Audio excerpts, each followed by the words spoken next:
What's up, you guys, and welcome to my channel. If you are new here, hello, and if you're not new here, welcome back. My name is Des, I go by Desb, and you have stumbled across my YouTube channel. So stick around for today's video. If you haven't already, make sure you give this video a thumbs up, subscribe, and click the little bell so you never miss a video from me.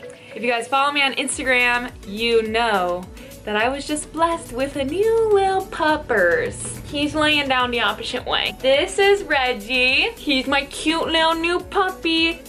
I don't even know if I kissed his face. I think it was just his fur. He is an 11-week-old cockapoo full of poo and cuteness. Look at the, oh, he's so cute. He loves his mommy. So he just might be hanging out over here, but for today we're gonna be talking about meal prep, how to hit your macros, and how to crush it. I get so many messages on my DMs about meal prepping, what I eat, how to accomplish it, how to crush it. And so I'm here to give you guys a few tips on how to really smack your meal plan right in the face and crush it.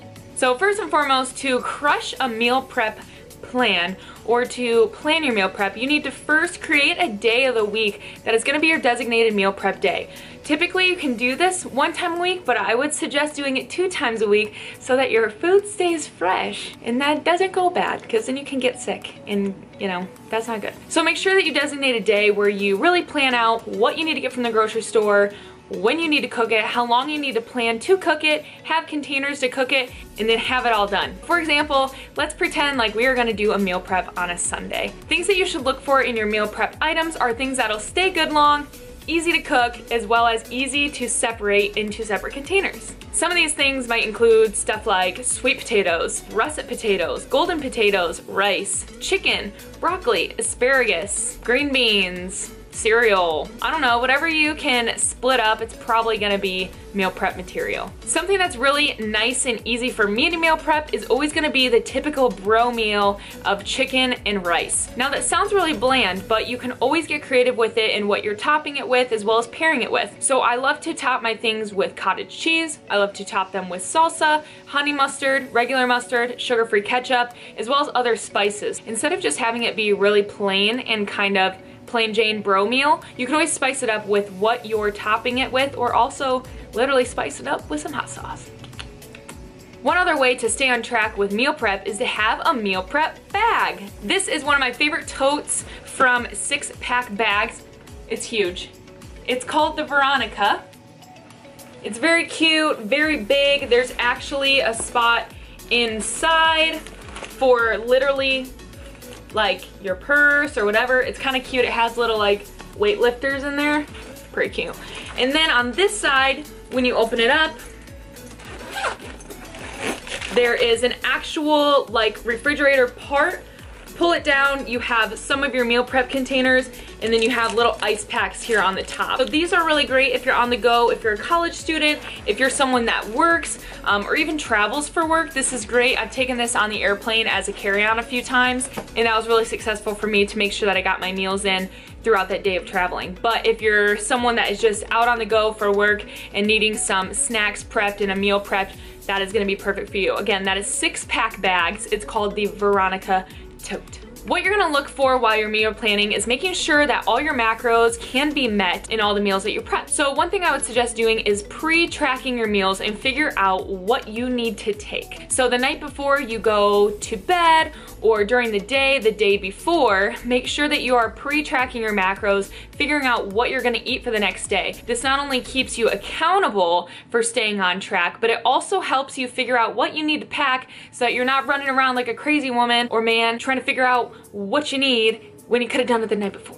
So what I would suggest, like I said, is pre-tracking and then making sure you go home, have your little container set out, have everything ready, and then you can throw it in that nice bag of yours and then be out the door. When it comes to how to prepare your meals or figure out what meals you want to take, I would definitely make sure that they're either big, heavy meals to fit your macros throughout the day, or break them down into your snacks and your meals. A lot of people have issues hitting your protein. I personally do not, but I also love protein. Some people are just picky. So some great ways that you can meet your protein is making sure that every meal has at least 20 grams in it. Now that's just on occasion that saying your protein goal is about 100 grams. If you're anything less than that, obviously make it modifiable to you. But for a general rule of thumb, anywhere from 15 to 20 grams of protein per meal is gonna be great, not only for the body to be able to synthesize it and use it, but also for you to make sure that you're hitting your goal.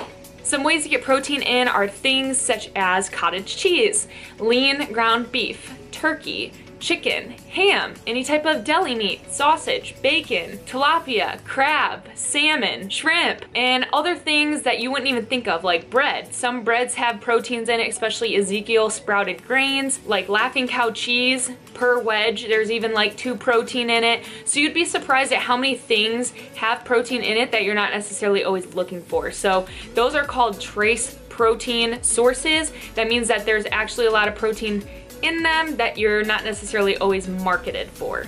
I hope that that helps you guys figure out how to kind of hit your protein mark.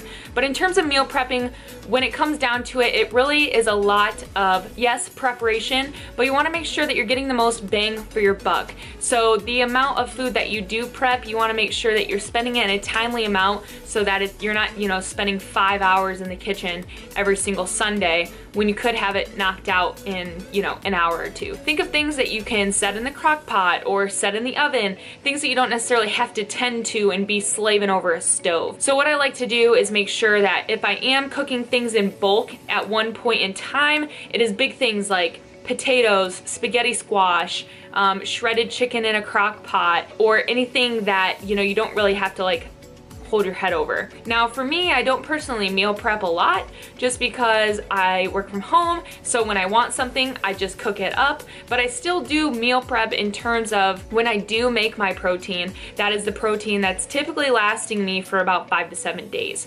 So I do make sure that I'm still preparing those. Last key tip for meal prepping is obviously making sure that you've got the containers for it.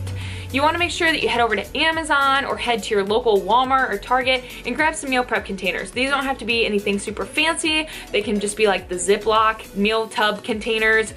Just make sure that it's anything where you can either hold a meal or where you can hold storage. So holding a meal meaning like putting your chicken and rice in there, holding storage meaning like putting your extra rice away or putting your extra meats away so that you can have your whole refrigerator all organized and pretty. If you're like me, I get a little bit of OCD, so when all my stuff is aligned and almost like color coordinated, it just kind of toots my horn. Meal prepping is a great way to stay on track. It's a great way to figure out what meals you like, and it's also a great way to make sure that you're staying accountable to the diet or lifestyle that you're trying to change. It's easy when you don't have your meals packed to see something like at work or on a reception counter like candy, but when you have your meals pre-packaged and tracked, it kind of keeps you accountable to be like, nope, I can't do it, I already have it. Now there is the beauty of life called balance, and at that point, you know, if there's one day where a friend asks you to go out to birthday dinner with her, that is a point where, you know, you just say yeah and you live your life. But for the most part, if you're trying to find a balance in your healthy lifestyle, I think that meal prepping is a great way to stay on track. It really helps you stay on time and on task, but I also think that it helps you figure out what works best for you and finding out your own personal groove in your schedule.